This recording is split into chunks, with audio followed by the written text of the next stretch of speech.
திருவருள் பொழிக. ஓம் கொரோனா தேவி மக்களை காப்பாற்றிட திருவருள் பொழிக. ஒளியற்றும் ஒளியற்றும் கொரோனா வைரஸ் கொரோனா தேவி திருவருள் செய்க. ஒளியற்றும் ஒளியற்றும் கொரோனா வைரஸ் கொரோனா தேவி திருவருள் செய்க.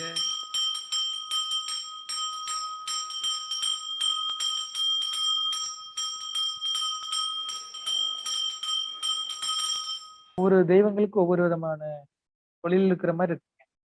பிரம்மன்னா படைத்தல், விஷ்ணுனா காத்தல், ருத்ரன்னா அழித்தல். அது மாதிரி இப்ப இந்த நோயினுடைய தாக்கம் அதிகமா அந்த கொரோனா வைரஸ் எல்லாமே சொல்றாங்க. அதனுடைய தாக்கம் குறைக்கிறதுக்காக நம்ம அந்த தேவிட்டு வழிபாடு நாங்க தினமும் செய்யறோம். கொரோனா வைரஸ் கொரோனா தேவி திருவருள் செய்வாய்.